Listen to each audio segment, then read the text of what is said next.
If you want to be the best, you got to beat the best, and the best is blessed, baby. All right, gentlemen, we've been over the rules. Protect yourself at all times. Follow my instructions. Keep it clean. Touch gloves if you wish. Let's do it.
Hosted by Zay, Bonez, the MMA Brothers.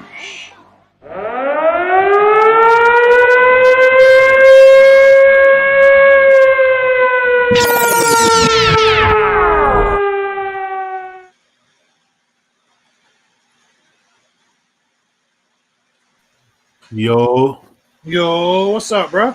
What's going on? What's going on? Nothing, chilling. TGIF. Yes, sir. Yes, sir. Hello, everybody. Welcome to Straight Talk with MMA. MMA Brothers. Yes, sir. This is Zay, and I'm with my brother Bonez. And we're here to break down UFC 297. Strickland versus Plessis. What's up, Xavier? Let me start off by saying, how was your Friday so far? So far, it's been pretty good. I'm looking forward to having a good sports weekend with Strickland and Plessis, and also I want to cap it off with my Buccaneers winning on Sunday in Detroit. That'll be the perfect sports weekend. Savage King Zay in the building. Well, I can't cap it off with nothing because we sitting on the couch with a couple other teams, but just looking forward to a good card. Let's go Bucks. Let's go. Can't argue with that. All right, y'all taking pictures for the gram, all family coordinated. Buccaneers. Yeah, that kind of touched me a little bit. I like that. Yeah, had the dog involved and all. He didn't know what was going on. He was doped up.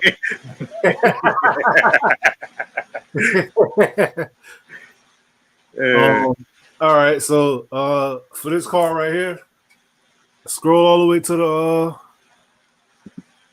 bottom. Top. I just want to take it top, bottom. Well, the bottom. The top of the card, the bottom of the screen. I just want to see what's all going on there real quick. I'm gonna start. All right, so this is the first fight right here. All right. I don't know how you want to do it. I'm gonna just run through them real quick for this fight. Malcolm Gordon, his last fight, he kind of wasn't too impressive.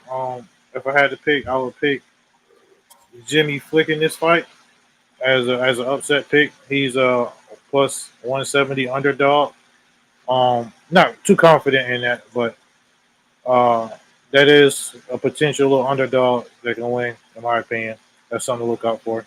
Yeah, that's a toss-up fight. I feel like if it goes to the ground, Jimmy Flick gonna go ahead and do it. Man, I remember he was in the UFC. He was impressive on Contender, I believe it was.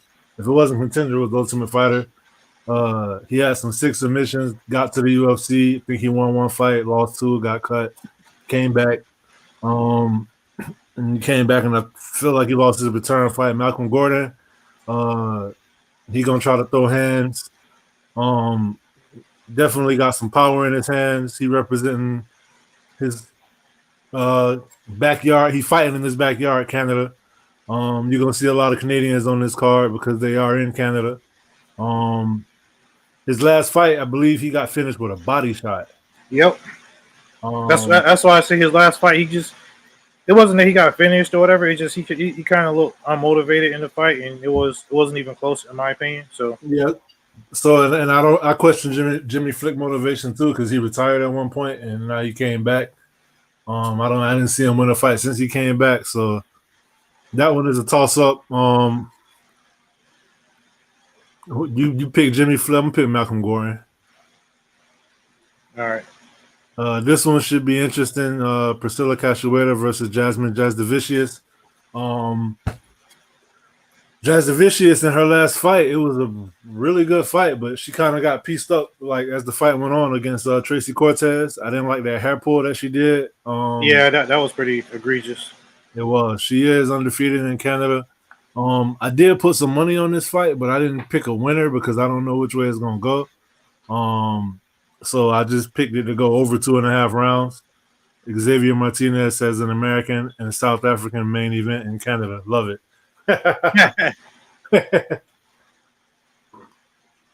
For this fight, I feel like Jasmine, she should win this fight, but once again, I wouldn't be surprised if Priscilla was to pull this one out. Basically, Priscilla, she's very aggressive, so she's going to look for the early finish, but I feel like Jasmine will be able to withstand the early onslaught and get the 3-round decision. A 3-round decision. She got a hell of a chin too. They call her zombie girl for a reason. I will say she do got power in that overhand right. Yeah.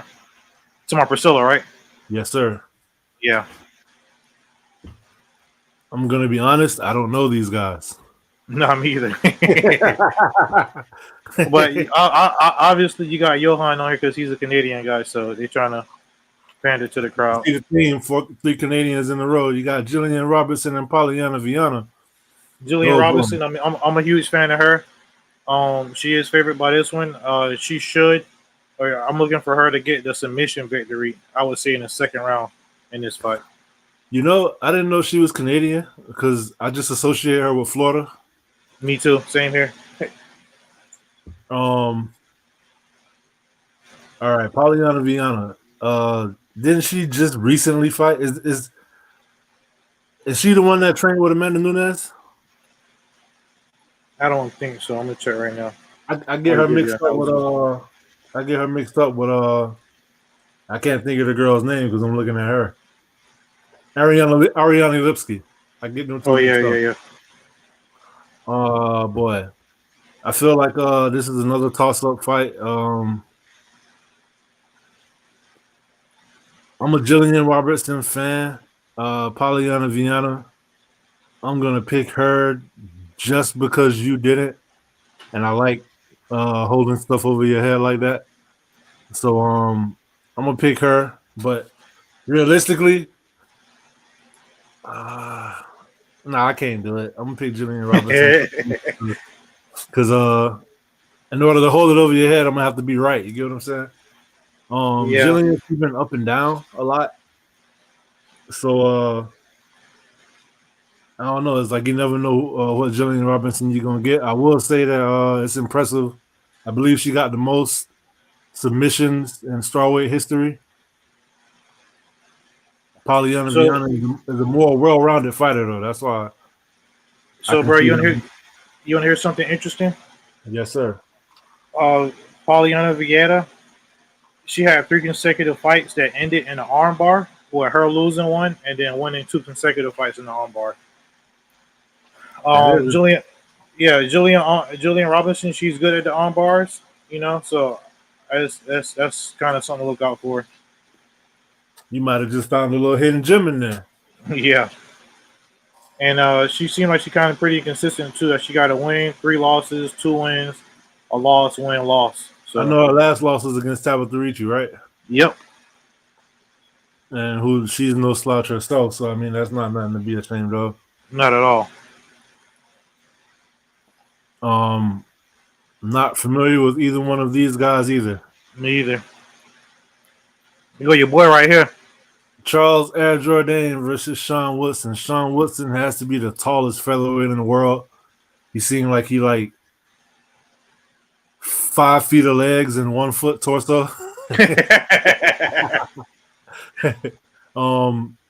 Charles Jourdain, he's a very well-rounded fighter. And I wouldn't have said that a fight ago, but after seeing him with Kron Gracie and actually take it to the ground and be successful, that was extremely impressive to me. He seemed like he kind of getting his UFC legs up under him. I like how he wasn't as aggressive. I feel like he used to he's even spoken about it, so I can't say I feel like, but he used to be the one to try to put on the show for the fans.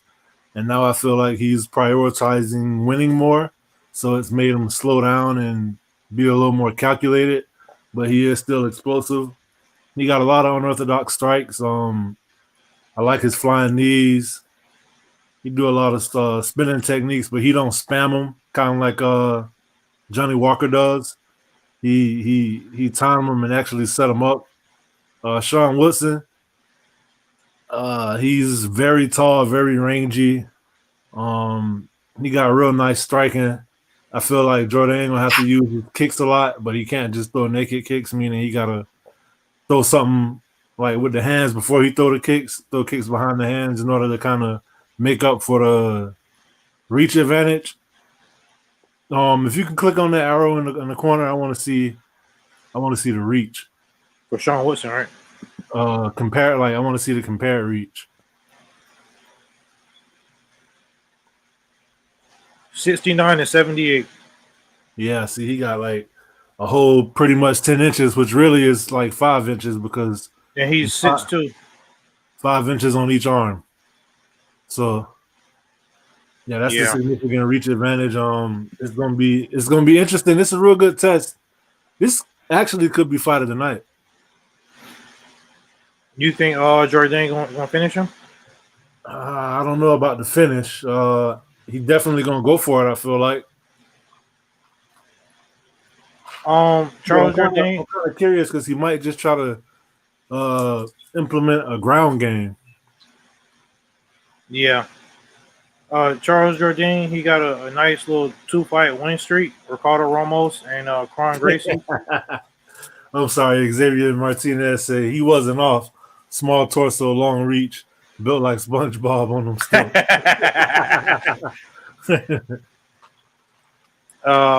But yeah, so I got Jourdain winning this one. This wouldn't be a fight that I would take the underdog in. I would not in this one. I would definitely go with the favorite. I think Charles Jourdain can finish him. I feel like he's starting to hit that flow, as far as his fighting career. What he did to Kron Gracie, that elevated his game, I feel like. And then it's always interesting to me how when the fighter has the best performance, how they follow that up, Right. So it's not always enough for you to just win your biggest fight. I want to see how you rebound from that. Do you let it get to you? Do you still go back in the gym and train as hard? Are you still as motivated? And to me, I still think he got that motivation. And if not, he's even more motivated. I feel like he's starting to hit that stride. So I'm going to go with Charles Air Jourdain with the second round TKO. Okay, how you think he's going to get it done? With his hands or with his feet? Probably maybe like a body kick to set up a head kick or something like that. I just see him finishing Sean Woodson up against the cage. Yeah, I get what you're saying too. You make a valid point. It is about stacking those wins. It's like it's one thing to get a win, especially that I feel like that was probably his biggest win as far as name value. So it is kind of interesting. I feel like the winner of this fight are going to be elevated to the top 15. Yeah, I was just going to say, I feel like Charles Jourdain, if you win this fight, you need to put a 15 by his name, man. Interesting to see. I like this fight. Next up, we got Brad Katona versus Garrett Armfield. Brad Katona, the only 2-time Ultimate Fighter winner. Didn't know he was Canadian either. I thought he was Irish. Nah, he just trained with my boy a little bit, but I picked Brad Katona because honestly, his I always felt like he was just a grappler, but his fight against Cody Gibson showed me that not only is he a grappler, but he can strike. And he probably only shot for one takedown that whole fight, if that. I'm not 100% sure. Don't quote me on that, but I know he kept it standing. He showed he has a chin. He showed he got heart. We already knew he had a gas tank. So that fight honestly made me look at him a little different in a more positive light. Garrett Armfield, yeah, he ain't no slouch, man. I feel like I've only seen him fight once. You seen him fight twice. He fought David Onama and lost by arm triangle, and then he fought in the card in Asia with Korean Zombie and Holloway. He fought against one of their Ultimate Fighter guys, I believe, like the runner-up. Yeah, whoever won the Ultimate Fighter, he fought against the runner-up and he knocked him out pretty nasty. Yeah, that's the one I remember. And I think he also had a good post-fight interview too, if I remember right. I don't remember, but. So yeah, on the books, I put my money in Brad Katona's hands. Yeah, if I had to choose, I would say Brad Katona because honestly, he showed me a lot in his last fight. We all thought he was just a boring grappler, kind of like a Jake Shields kind of guy, Ben Askren-esque, you know what I'm saying? But his last fight, man, he was consistent with the striking, and he put on a hell of a show. He showed a lot of heart. He showed he got a chin. I didn't think he had that. Yeah, me either. You know, so yeah, man. I got Katona winning this fight. I got him winning by decision. I feel like he's gonna win this fight on heart and grit. I'm going for Dricus. You see the comment? Yeah, I see. Okay, here we go. This is the start of the main card, correct? Yep. All right. Great way to start it off. This could also be fight of the night. You got your boy Arnold Almighty Allen versus Movsor Ivloev. I'm sorry. I feel like he's more your boy, but yeah. Yeah, he is. Number 4 versus number 9. Arnold Allen coming off of a impressive loss to Max Holloway. And the reason it was impressive is because he was definitely in that fight. I feel like he probably lost 3 rounds to 2, but I feel like he had the potential to beat Max Holloway. Max Holloway seems like he's unbeatable most of the time. Unless it's Volkanovski. Or who? Come on. Oh, you gonna say Poirier? You know it. Yeah, I give him that. So yeah, man, I'm a big fan of Arnold Allen. I've been a fan for a while. He doesn't really get the recognition he deserves, I believe. Movsor Ivloev, oh boy, he's pretty impressive. But when I saw him fight Diego Lopez took the fight on 2-week notice, made his UFC debut, fighting the top 10 guy, and Ivloev won that fight, but I started feeling like maybe he's not who I thought he was, but it's just because I didn't know Diego Lopez. Now that I see Diego Lopez 3-4 fights later, I realize, oh, he's just the truth.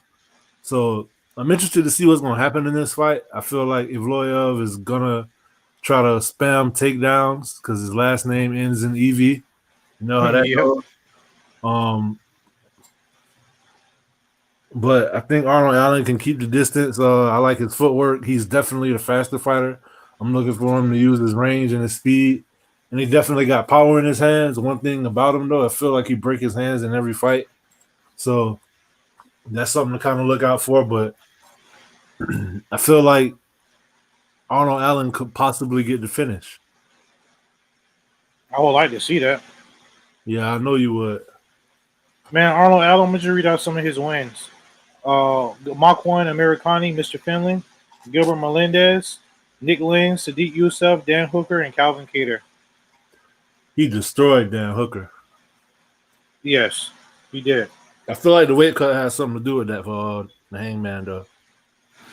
Yeah, I'm picking Arnold Allen in this fight for the upset. I think he's going to win in this fight on decision. I think he's going by decision. Uh, I'm more so picking with my heart in this one. I ain't gonna lie to you. You know, I just feel like he's very well-rounded, and I feel like the loss to Max Holloway. Like when you fight the best, you know, like even though he lost, it was a very competitive fight. He didn't get smoked in that fight, and I feel like he's the kind of guy he's only going to get better from that loss, and he's going to evolve his game and come back stronger, better, and hungrier. Listening to some of the things that he said, I feel like he feels like that fight, even though it was a loss, confirmed what he felt like he already knew about himself, that he can compete. Yeah, with he belongs. Yeah, exactly. And so I'm looking for him to come out and show it. But at the same time, I feel like that same conversation should motivate Mavsar, because he sees, okay, like if I can beat this guy who almost beat Max, or who hung in there with Max, who gave Max the competitive fight, then I feel like the winner of this fight is definitely going to be in line for a title shot. Especially if Arnold Allen win, because the number don't lie. So I think the only people above him is Holloway, Topuria, and honestly, I don't know who else. Actually, you know what I think will happen? I think the winner of this fight will probably fight the winner of Yair and Ortega. Oh, yeah. Well, honestly, I'm not too crazy about him running that fight back anyway, but we'll talk about that later. All right. Next up, second fight of the main card. We got the Action Man, Chris Curtis, versus the Power Bar, Marc-Andre Barriault. This could very well be fight of the night. As I'm looking at these fights, this card is better than I originally assumed it to be on paper. Just because it's not a lot of big names, but it's a lot of good matchups. Yep.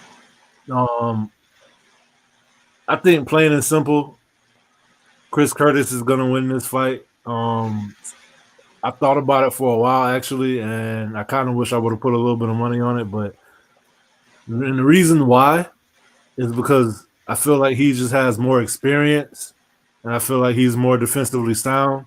On the flip side, Marc-Andre Barriault, they call him the Power Bar for a reason. He got power in them hands. Who was that Cuban Missile Crisis that he fought last? Well, Joaquin, not Joaquin, Julian Rosa. Yeah. No, not. Can't think of his name. Me either. But he's a Terminator. He got heart. He got power. But I feel like he could gas out, and I don't see Chris Curtis gassing out. But I feel like it plays to his advantage that it's a 3-round fight. But I just feel like Chris Curtis has competed with and beat better competition. So Julian Marquez, bro. Julian Marquez, there you go. But that's really the main reason I'm going with Chris Curtis. I feel like he's got more experience. He's been doing this longer. He's fought better competition and he's beaten better competition. Bro, so far you've been hitting everything on the head, but I gotta disagree with you big time on this one. I won't even bet you on this one. I think Marc-Andre Barriault is going to dig in and pull down deep, pull from deep within, and I think he's going to get Chris Curtis in this fight. He's going to get a ranking by his name. You seen his last fight? You seen his last fight? He walked through the brink of defeat and just walked through it and just destroyed his opponent. You know what I mean? Yeah. And if anybody's going to get tired, I would have to disagree with you. I think Chris Curtis will get tired before he does. You know. I feel like Curtis is just more defensively responsible. Now that I do agree with. He definitely is. He got that Philly show defense like Sean Strickland, like his bestie. Yeah, but that's another. I'm sorry. That's another thing too, though. He's been in the championship I feel like sometimes when you at a gym and for him to be as close to Sean Strickland as he is, and for them to always spar together and whatnot, and then for him to realize, for him to see Sean Strickland ascend the way he did and realize championship, I feel like that has to elevate him too. And the fact that they was in the same camp at the same time, getting ready for the same date, I feel like that kind of works in his favor. Yeah, but it's just a wrong opponent, wrong time, wrong spot, wrong venue. Just the timing. You know what I'm saying? You know what's funny Uh, about this? what? The fact that last time it was the other way around.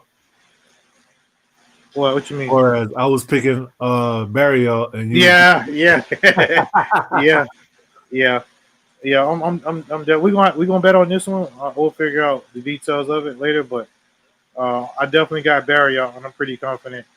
As a matter of fact, as I'm looking at these odds, I think he's the best underdog to take in this whole card, Andre Barriott, in my opinion.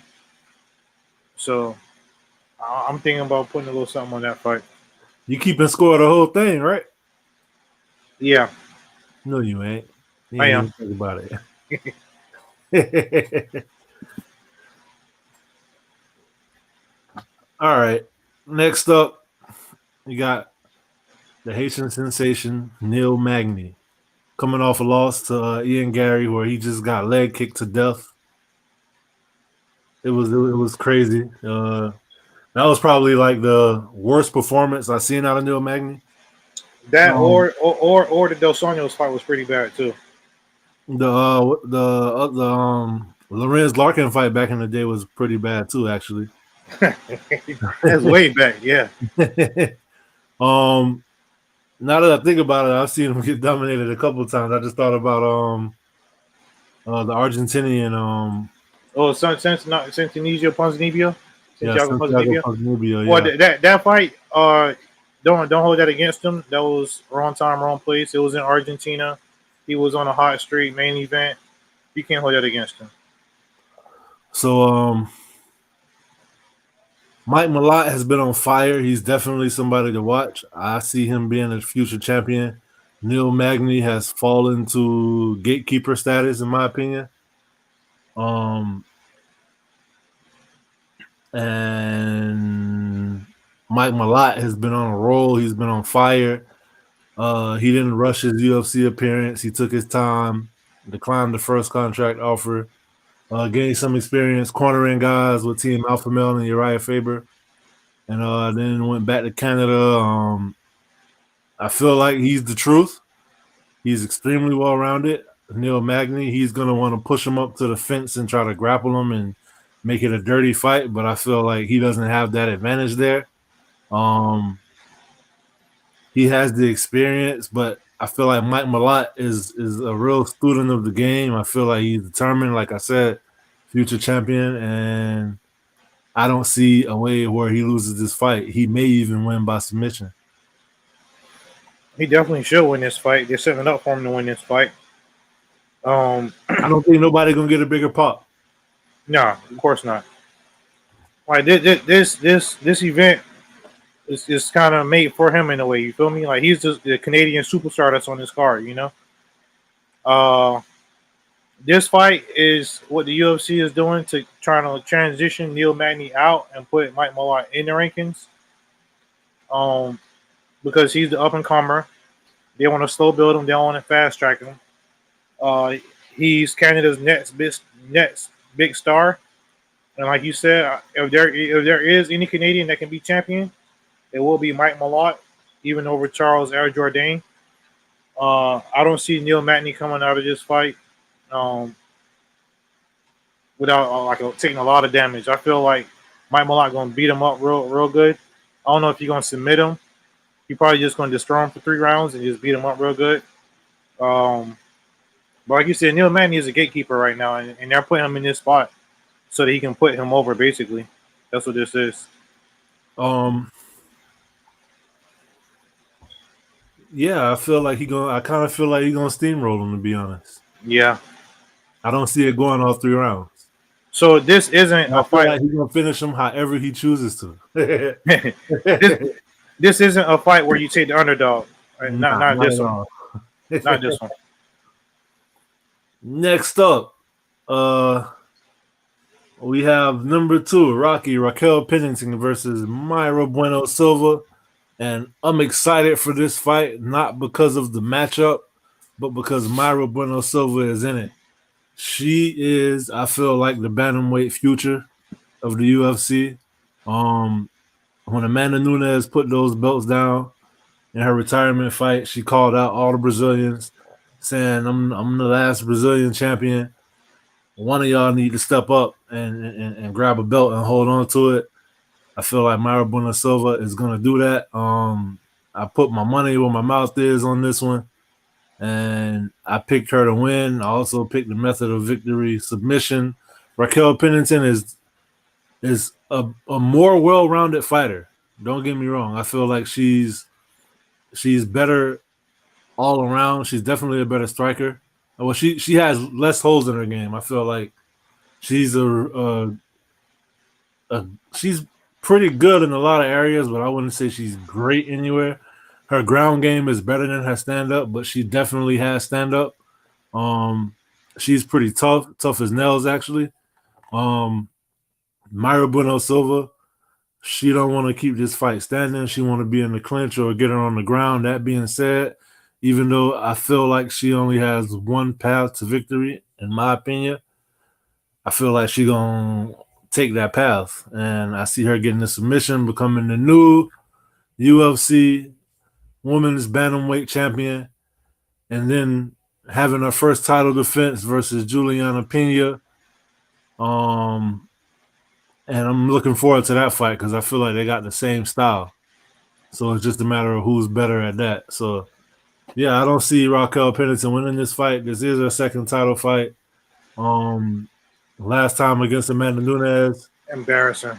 She held her own at first, but then she started getting destroyed as the fight went on. In the 4th round, she went to her corner, told them she wanted to be done. They said, well, too bad, get back out there. Embarrassing. She got back out there and got finished. I've seen her take a lot of damage. She's been doing this for a while. It is pretty impressive how she worked her way back up to the top. Mayra Bueno Silva, most of her wins come by submission, and she got a variety of submissions. She got the ninja choke on Holly Holm standing. It was almost like a standing inverted guillotine. It was pretty sick. And that was quick too, wasn't it? Yeah, it was first round. She take arms, she take necks, she take legs, anything. It don't matter. I saw this graphic. Yeah, damn it, he took it. She had a hit list, and it had people almost like when people go hunting and they hang the trophies on the wall, like the skins, the scalps. Yes, arms and legs and necks of everybody who she basically submitted. It looked like a scene from The Hills Have Eyes when you go inside like one of their houses or something like that. You just see body parts laying all around. And I hate that you took that from me because I was definitely going to bring that up. I didn't take it from you. It was mine. I'm going to have to try to bring that graphic for tomorrow's show so we can, or Sunday show. Yeah, and they'll probably update it because she's taking something. Oh, man. I couldn't agree with you more on this fight. I see no path to victory for Raquel Pennington. I'm trying to be nice about it, but I just don't see her winning at all. Out of every fight on this card, I'm most convinced in this fight that the person is going to get destroyed. And it's not even because she's not a bad fighter. No, she's not a bad fighter. She's well rounded, but it's a tornado coming. You feel me? And she's like right in the path of it. You know what I'm saying? And I feel like Bueno Silva, she's on a hot streak. And she's just on fire right now, you know. We all know Holly Holm don't got the best submission defense and everything like that. But, yeah, that was very impressive. Because if you notice, she got her in the submission. And Holly Holm, she's seen it coming. But she just didn't think that she'll be able to sink it in so quick. And it's like she immediately was like, oh, shit. She realized it was in there. She panicked. And she just tapped real quick. Because she was about to go out. Like, if she didn't tap within 2 seconds, she was going to be out. Yep. And the way she locked it in and sunk it in, and it was so deep, so quick. She's a jiu-jitsu ace. You know, she's a jiu-jitsu wizard. So I should put my money on Penix and got it. Man, yeah. and you know, I mean, I don't want to be disrespectful, but I feel like maybe the moment may be too big for Pennington because, I mean, just like what my brother said in her last title fight, she asked to quit the fight, basically, you know. But that could work in her favor because she got the experience, title experience, and not to mention, like, don't forget she was in there with Amanda Nunes, who was at the top of her game at that time. But she got broke though eventually, and I feel like she's gonna get broke again, you know. But when Amanda Nunes was in her prime, who didn't she break? I mean, I never seen another fighter go in his stool and ask to quit. Mid round. They did it in other ways. You know, but yeah. So I got Bueno Silva winning this fight. If I had to choose, I'm gonna go with a different method of victory. I'm gonna go with a TKO. I know people are expecting to get the submission and everything, but I feel like because you know Raquel Pennington is gonna be expecting the submission, she's gonna be open. Like maybe she might shoot in for a shot or feign a shot or something like that, and then catch her with a hook or something like that. You know, but that would totally ruin my ticket, and I'd be so upset. Well, hopefully for your tickets, you do get the obvious submission here. But I hope she tapped the strikes, if anything. Technically, that's still a sub, right? Yeah, but they don't really do that nowadays too much. They're gonna call it the TKO. But yeah, I got Bueno Silva becoming the new champ, and I'm looking forward to seeing her versus Juliana Pena. I think that's gonna be a good fight because I just feel like she's so intense, and Raquel not gonna be able to match that intensity. You know what I mean? Yeah, she's extremely tenacious. Like. Yeah, and at least with Juliana Pena, I don't feel like she's gonna back down. Like you can't outpunk her, or you can't, you know what I'm saying? Like make her back down from a fight. You feel me? Right. So, hey, how do you think Raquel Pennington feels like knowing that, like, even though that was years ago, it'll forever be embedded into MMA fans' mind? And regardless of what she do, like, I don't think she could ever like.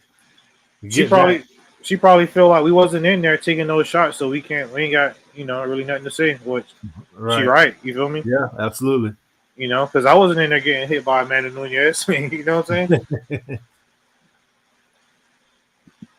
Well, all right. I guess we're gonna see what's gonna happen. It's a new era for either way. It's a new era for the bantamweight division. And last but certainly not least, we have. Hey, wait! Can I just say one more thing about Bueno Silva? Go for it. I've seen like 2 or 3 of her interviews, and I just feel like she got this hunger about her. You know what I'm saying? And like, absolutely. Bro, she just wanted it so bad. It's like she wanted it so bad, and she's so hungry for this that I feel like can't nobody take this moment away from her. She got that Bruce Leroy glow. Yeah. Last but not least, we have the main event of the evening for the undisputed middleweight championship. We have champion Sean Strickland defending his title against the number 2 ranked middleweight in the world, Dricus du Plessis. A lot of heat on this fight. They actually, in the last pay-per-view, 296, they got in the fight in the audience. Backstory, Sean Strickland had a rough upbringing. Parents weren't the best. And he kind of been open about it. And in the press conference, Dricus told him that he was doing worse than his dad did him or something like that. And they were sitting by each other in the last pay-per-view. They got into a brawl. I wouldn't really say it was a brawl. Strickland just attacked him. From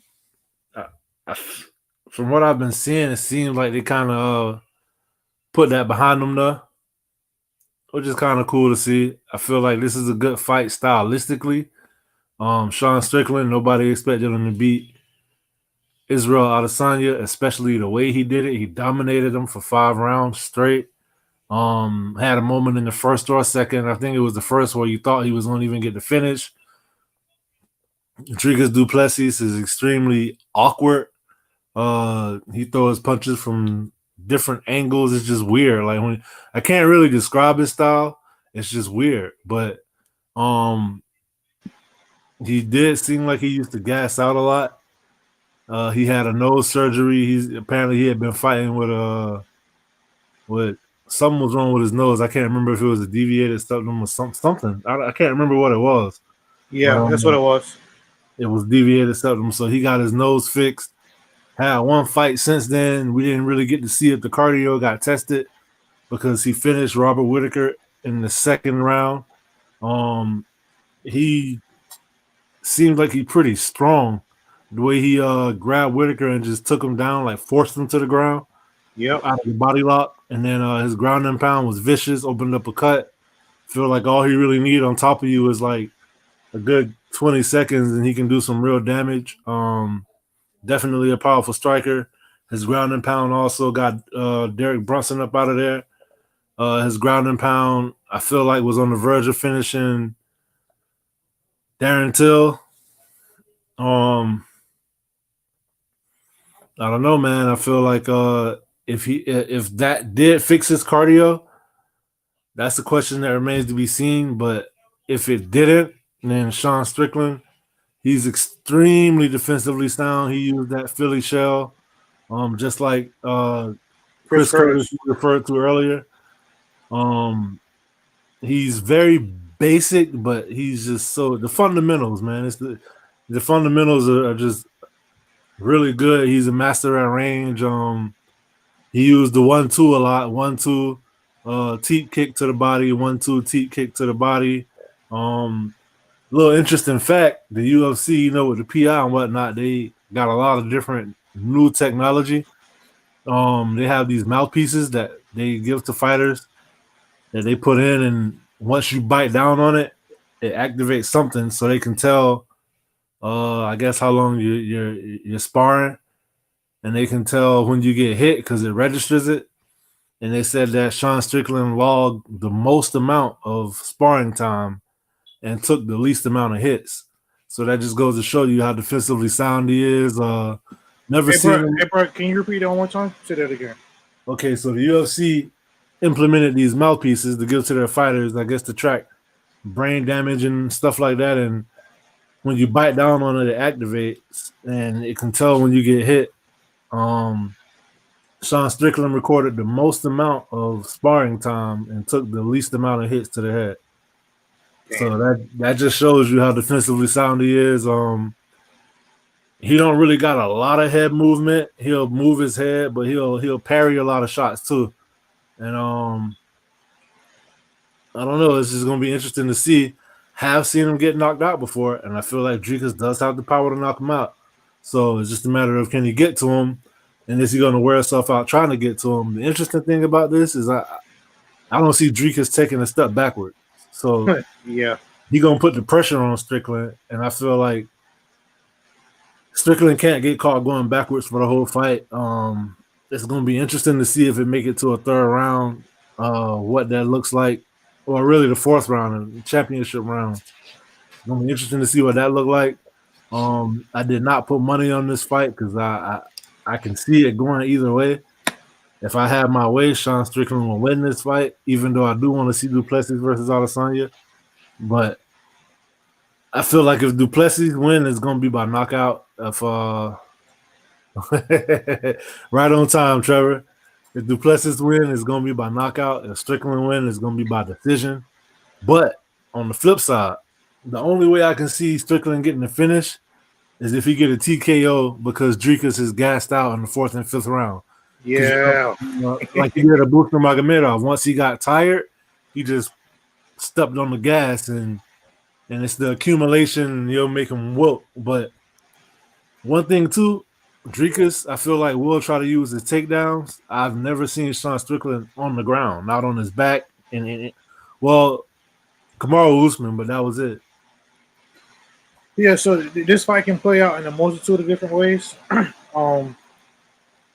Honestly, I feel like Dricus, even though he do have a refined gas tank and his cardio is better, obviously I would have to go with Sean Strickland if I had to pick somebody who has the stronger gas tank here. I feel like Dricus will probably, I ain't gonna say drop Strickland, but he's definitely gonna rock him. Maybe round 1 or 2, most likely round 1. Um, but I feel like Sean will be able to withstand the onslaught. He'll probably recover. Dricus might even punch himself out. Um, but I got Strickland. I think he's gonna be able to withstand the pressure of Dricus because Dricus will be moving forward. Make no mistake about it. I think Dricus is going to try to take him down too and implement like a little ground and pound.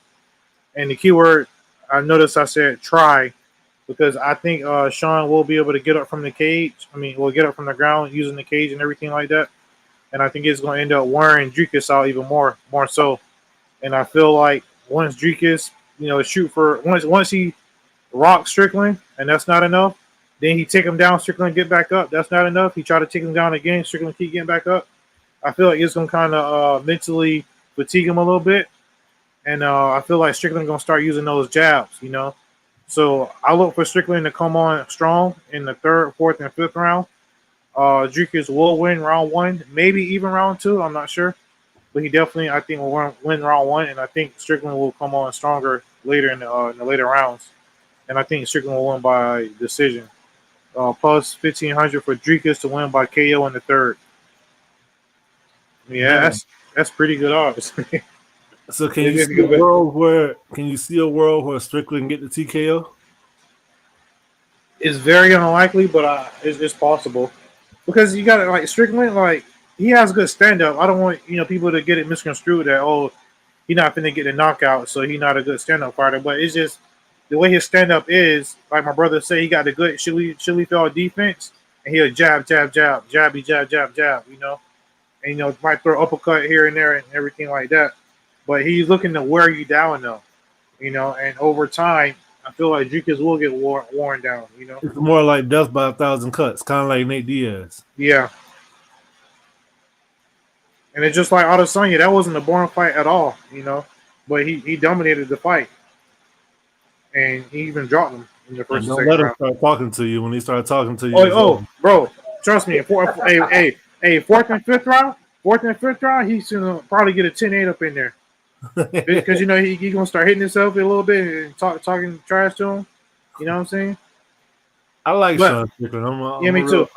He recently did the little interview and the 20-minute interview, and it was hilarious to me. I loved every part of it. I think that was his media day. Yeah.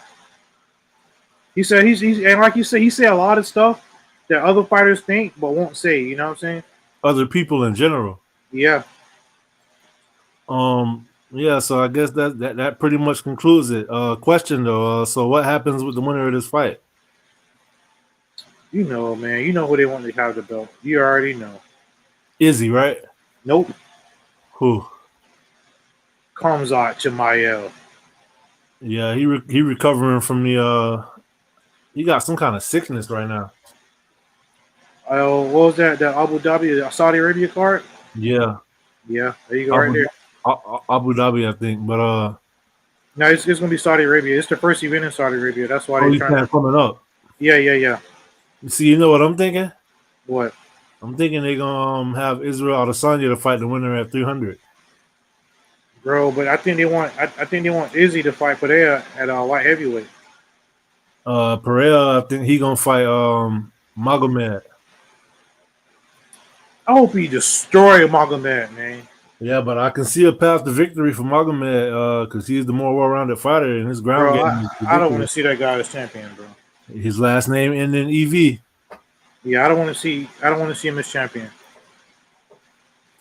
Well, that concludes the card, 297 card. Should be. I don't know. Looking at this card at first glance, I was thinking to myself, it's not really that strong on paper, but as we break down these fights, I get a little more excited for it. And I think about the last Canada card, we said the same thing, and it delivered. So I got fight of the night being Burial, Chris Curtis. Stay out my head. I was just KO. gonna ask you. I know, so I beat you to it. I got KO of the night. Let me see. KO of the night is going to be either Mike Malott or Charles Air Jourdain. And then I got submission of the night, either going to Mike Malott or Bueno Silva. Sean Strickland is gonna win because he will embody the swagger of Swerve Strickland, outlast his opponent. Xavier Martinez, you gotta come see me, sir. Oh yeah. I would say I owe you one, but I owe you like 3. Hey, I appreciate you, Xavier, for doing that, man. Adrian Cutler, I'm in the house. What's up, Adrian? What's up, Adrian? Thanks for tuning in. Y'all hit that like and subscribe button, please. Hey, bro. You appreciate Xavier because he did what you couldn't do. Oh, I can do it. I didn't do it 4 times in a row, granted, but I can do it. I haven't done it. Anyway, it was a big fight announced for UFC 300. I believe that's April 13th. Like, we're going to have to set a time. I need some more W's under my belt. Yeah, I like that. So for the BMF title, they got Justin Gaethje fighting Max Holloway, bro. How you feel about that? I feel like this could be the end of Max Holloway's legendary chin. Yep. I don't want it to be. It's an awesome fight, hell of a fight. No, I mean, is it really? Like, huh? Go ahead. I'm gonna let you finish. Go ahead. Also, now let me ask you a question. I say, is it really that awesome of a fight though? I think so, because styles make fights, and it's going to be an all-action fight as far as entertainment. Max Holloway, I feel like he's just too aggressive to fight a Gaethje. You get what I'm saying? Bro, why are they doing this to Max, bro? Like, we seen what happened when he fought your boy Poirier. You feel me? Yeah, you know the reason why is because he's in a weird position where it's like, first of all right, we'll start here. Is Max Holloway not a BMF? He is. Okay. I wish you could pull up his resume for me because it's nobody probably has a better resume than Max Holloway. It's ridiculous. Give me a second. I will be able to. Just give me a second. He got Conor McGregor on his resume. He lost that fight. Dustin Poirier twice. He lost both of those. He destroyed and finished Brian Ortega. Nobody finishes Brian Ortega. Another BMF fight. Love to see another news cycle of people complaining about how silly the belt is. Victor Morales, the blessed days are over with. Hate to say it. No, they're not. All right, so his last fight, he destroyed the Korean Zombie. The fight before that, he beat Arnold Allen, the Almighty. Hey, actually, you know what you can do, right? I gotta pull it up right here. Okay, so you can hit that search bar and type his name in. But go ahead, you got to pull it up. Read it off for me. Let me see if I can share it so everybody can see. Hold up. I know he got Arnold Allen on there. I know he got Jose Aldo twice.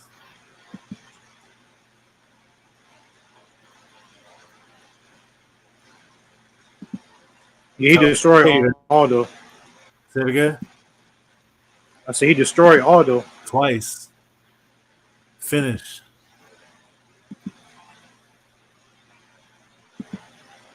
Can you see that or no? Yes, I can. All right, yeah. So you can take it from the bottom. You gotta make it a little bigger for me. All right, hold up. I don't know if I can. Hold on. All right, that's good. We could just start with Cole Miller. Beat Cole Miller. Hey, wait, can I say? Hey, back in the day, at that time, Cole Miller was the truth. You know what I'm saying? Cole Miller was putting people out. You feel me? Cole Miller wasn't the slouch. In hindsight, you may say Cole Miller, he's not that good because where are they now kind of thing. But at that time, Cole Miller was the truth. So defeated Cole Miller, submitted Cowboy Oliveira, TKO Cub Swanson. TKO Charles Oliveira, beat Jeremy Stevens, who was the truth at the time. Ricardo Lamas, best last 10 seconds of a fight ever. Defeated Anthony Pettis. Then Jose Aldo twice. Brian Ortega. Dustin Poirier, he lost to, but it's Dustin Poirier. Destroyed Frankie Edgar, lost to Volkanovski twice. Then he came back and put on one of the best performances I've ever seen in my life against Calvin Kattar. Then he had a war with Yair Rodriguez. Look at it.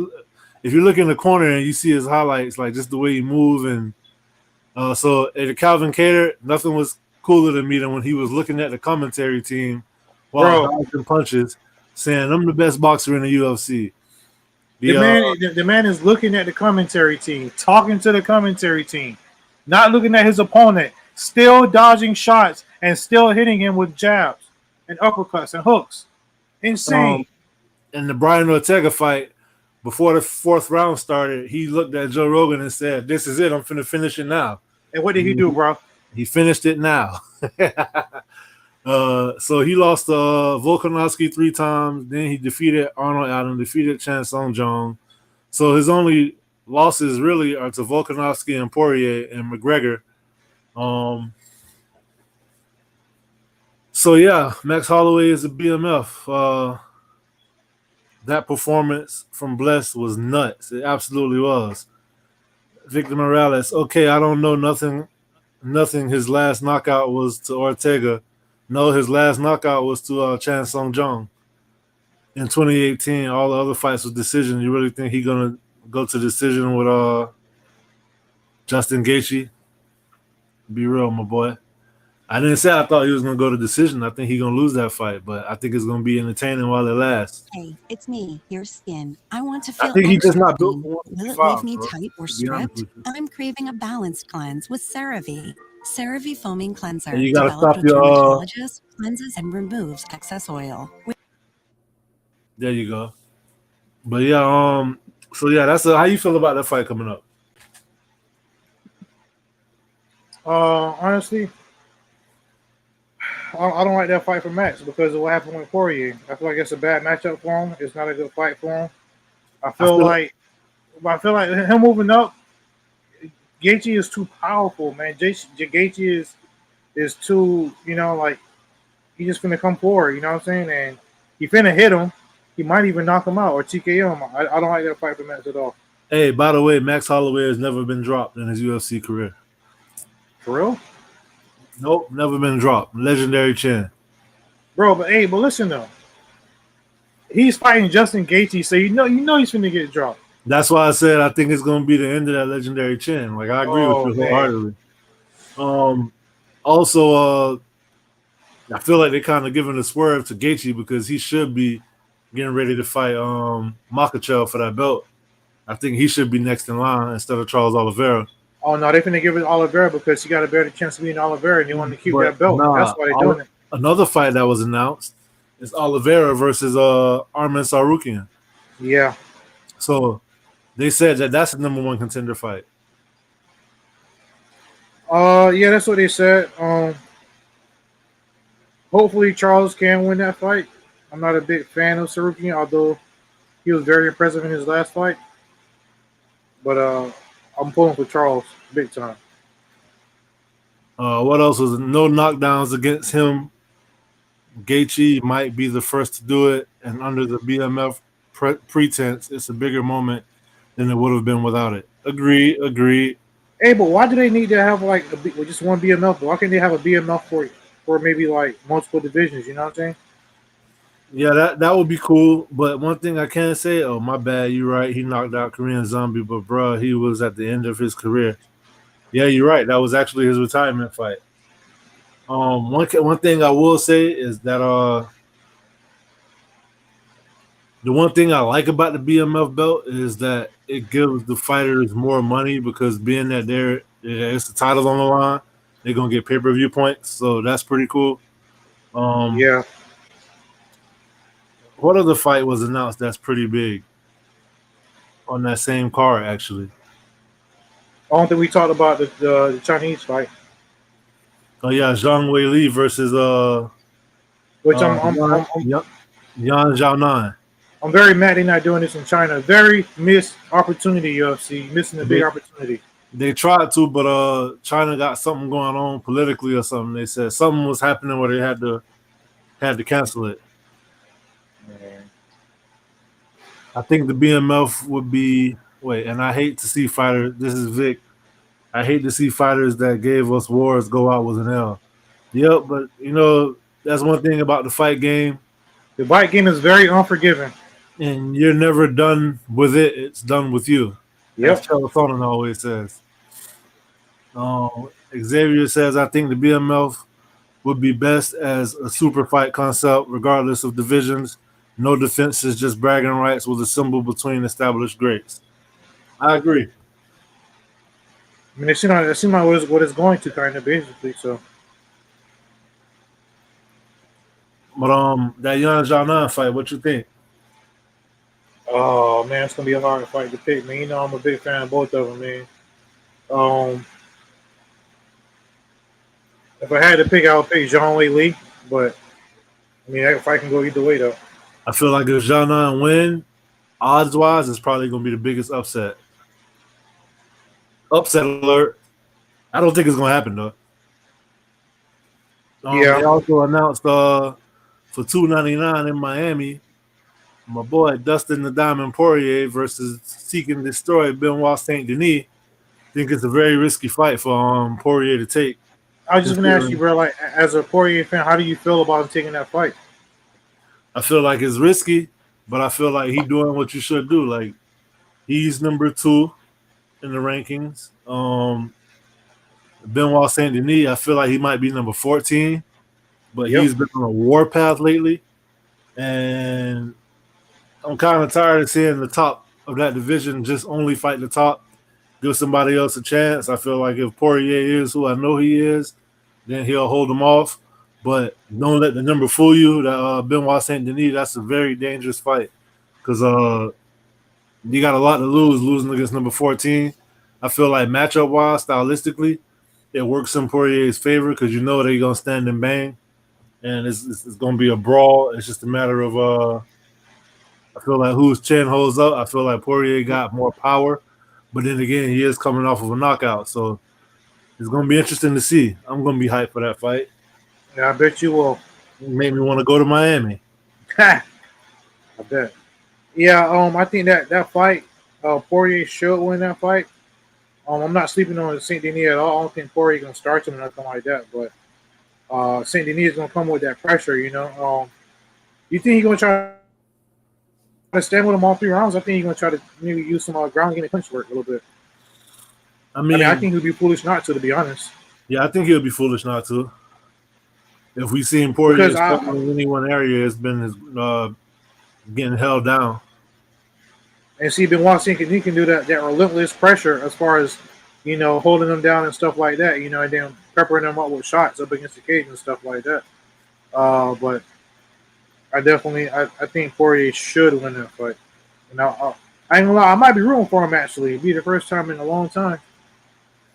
Dang, for real? Yeah, I might be rooting for him, man. Because right? Oh, I know why. Why you gonna root for him, bro? Tell the world. Because he knocked out McGregor. How many times? We ain't gotta talk about how many times. He knocked out McGregor, and that's enough. You know what I'm saying? But yeah. But the thing is, I respect. Yo, what's up, Savage King? What up? I definitely respect Poirier, and so I don't want to see like his career dwindle down, and you know what I'm saying, stuff like that. Xavier Martinez laughing at you. So, yeah. You got anything else you want to add? No. I actually want to ask you something. No, I'm looking forward to the fight card tomorrow. What's up? What do you think about the whole the thing with Bonez is a first class McGregor meat rider season pass? Hey man, I just acknowledge the greats as it is. You feel me? McGregor, Lesnar, the greats. Oh, it's them the only two, McGregor and Lesnar. Those are my 2 favorite. All right, so I got 2 questions for you. What's up? One is the whole thing with them moving the Saudi Arabia card. What do you think that's all about? It's the first event in Saudi Arabia, and who going to be the champion though. We both picked Bueno Silva and Sean Strickland, Savage King.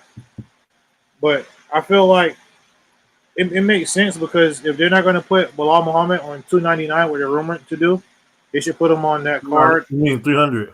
Give me 300, yeah. They should put him on that card, which I kind of would prefer for them to put him on that card anyway. And plus that way they can get Makachev on that card too. I don't have an issue with it. Yeah, I feel like that was what it was about because you notice whenever they in Abu Dhabi, it's like it's either Khabib or Makachev on the main event. Yep. One of the worst cards I've ever seen in my life. See, that's the thing. I don't know if they want stars or if they want they're people. Yeah, they're like Muslims. Yeah. One of the worst cards I ever saw was the Abu Dhabi card, Poirier versus Khabib. It's like because they know that we put this Muslim star here, Khabib. It's like hey, in my opinion, I kind of respect them for doing this because they're holding the UFC to a higher standard. Because sometimes the UFC be putting on these cards, man, they they could do a lot better. That's what I was getting at. That Poirier versus Khabib card. It's like that was the only fight that. I mean, everybody else is like I never heard of these guys. They were just all Russians and Bro, what about the McGregor and Khabib card? That was terrible too. Yeah, I can't really remember what other fight was on that card. The co-main was Holly Holm versus I don't remember who, but it wasn't even like a title. It was just whatever. So yeah, I see it both ways, but I don't know. I'm kind of glad about it. I feel like with 299 and 300 coming up, looking at those cards and how stacked they are, it look like it's gonna seem like everybody's gonna be booked up. Yeah, they're gonna use the whole roster for those two cards. They paid WWE $20 million a show for stars. UFC has to deliver the same thing. Hey, Danny finna get that show up in the Sphere. Yeah, I know. I think he's trying to do Noche there. Yeah. So between 299, 300, and Noche, I think that's gonna be like that's their main focus, and they try to slip one in on the Saudis. You know what I mean? Right. Oh, also, I believe I'm not sure if it's official. I don't think it is, but they're talking McGregor Chandler International Fight Week. Yeah, I heard. I wasn't gonna mention it though because you don't know how 100%. Yeah. So the other question I wanted to ask you. All right, UFC heavyweight division. I said it before they did it. When they made Tom Aspinall versus Sergey Pavlovich for the interim belt, I was saying that they're just going to throw that division into shambles. Yep. Now with the drama that's going on right now, with Tom Aspinall having the interim championship, wanting to fight John Jones saying, no, I'm only fighting Stipe. I want that for my legacy and I'm out. And so now it's like they're going to try possibly have Aspinall defend that belt because John Jones going to be out for a while. So number one, who would he defend it against? How do you feel about that whole escapade right there, that whole situation? I feel like Tom Aspinall got it right, man. Like giving the man his fight. You know, John Jones, you want to fight Stipe because he's the bigger name in the draw, but Stipe isn't the champ. Stipe got knocked out his last fight. You know what I'm saying? Stipe hasn't fought in what, 2 years, almost 3 years now. 3 and some change seem like. You know, really, in my opinion, Tom Aspinall is a hotter fighter. I'll be more impressed if you beat Tom Aspinall than Stipe. You know what I mean? So, oh no, I just feel like John Jones, you need to take that fight. You know. But I feel like, all right, so I'm torn on this one because see how you and a few other people are saying John Jones need to take that fight. I feel like John Jones don't need to do a damn thing. Okay. If you want that belt, you know, but if you want just a big name fight, then you gotta go for Stipe, but you can't have it both. See, I feel like the Stipe fight don't need a belt attached to it. Right. So I feel like the best thing to do would have been to strip John Jones. On the flip side, I feel like it's the UFC's fault also because there should be no drama with a person having an interim belt and then defending that belt. And then when the champion come back, okay, you're not the champion no more. But I feel like they used it as a holding spot for the number one contender so many times that it's technically not an interim championship. It's just the number one contender for you get to fight for the belt card. Interim means you're the champion until the champion comes back. When the champion comes back, he goes about his business. And so I think they just started rewarding guys. Okay, since you held down the belt, you'll fight. Well, it was a way to keep the division moving, but I don't know. Jones versus Stipe is just name value. Stipe isn't the toughest fight anymore. Sure, on paper his legacy grows, but it's not going to be the best product in my opinion. That's what I was saying, and don't get me wrong, I was soul crushed when the fight fell apart. But then after a while, I'm like, wait a minute, I think this is probably going to be better. Hey, so wait, bro, are you saying the UFC doesn't want Aspinall to fight at all, and they want him to wait? No. They he's trying to defend that belt, and I believe I know that they're gonna let him. I believe. My thing is against who, and it'll probably end up being Johnson Almeida. If he beat Curtis Blades in an impressive fashion. And please do beat Curtis Blades, because I'm not a fan of him. It could be Jailton, it could be Curtis, or Cyril Gahn might finagle his way back in there. You get what I'm saying? Yeah.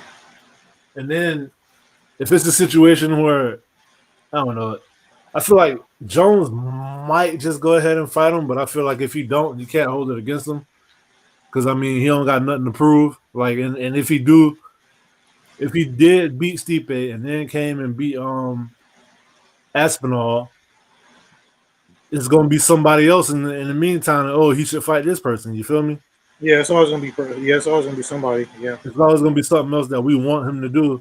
But at the same time, like I said, like I would like it if he got done with the game before the game got done with him. So I mean, just something to think about. One of the most egregious stats in MMA is that loss record in the John Jones column. Yeah, I agree. Never seen the loss with an asterisk next to it. All right. So you got anything else you want to add? Nah, I just got one thing to say as a closing remark, and that's go Bucks! That's it.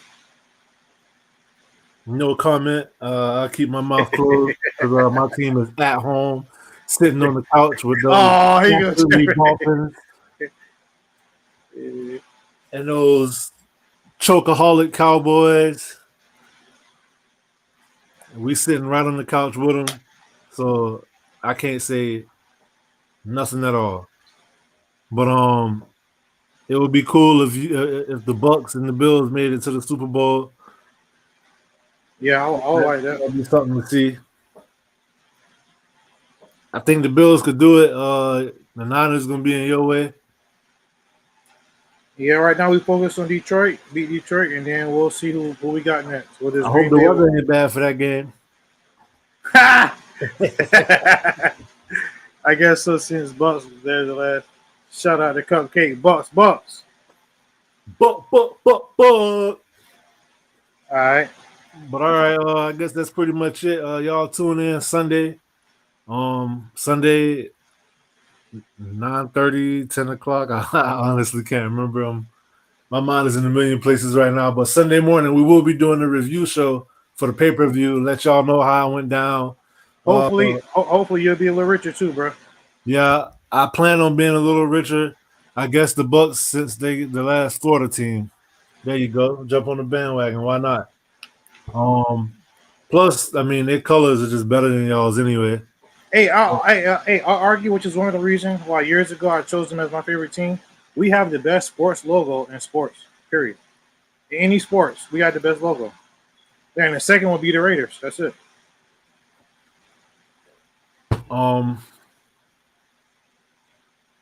Sunday. Sunday. Yeah, we'll see on Sunday.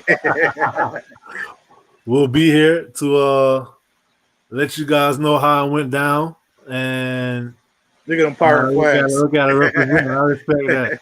And also, I hope Bonez is keeping track because we are gonna do a little competition this year, and also when we get off air, we can go ahead and situate that bet between Barry Alt and Chris Curtis. Yeah, and it's gonna be something crazy. We'll fill y'all in. All right, deal. Anything else? No, I'm good, bro. All right, that's it. Shout out to the channel, like and subscribe. Something on this channel for everybody. Thanks for thanks everybody for tuning in. Shout out Cupcake for being in the chat. Appreciate it. Peace. Peace.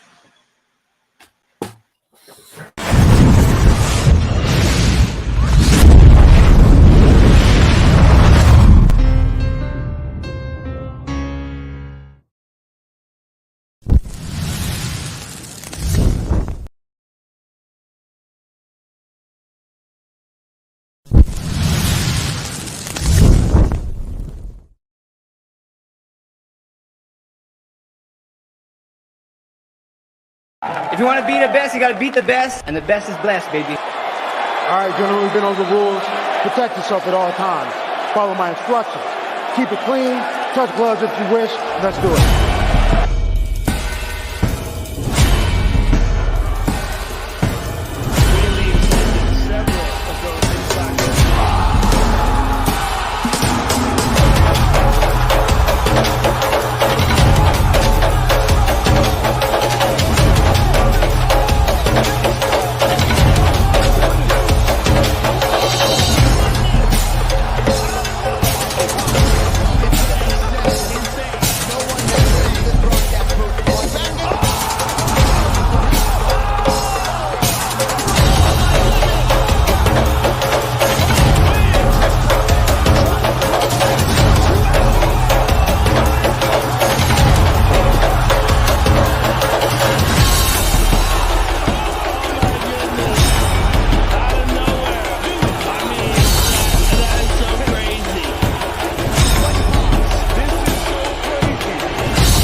Straight Talk MMA, hosted by Zay,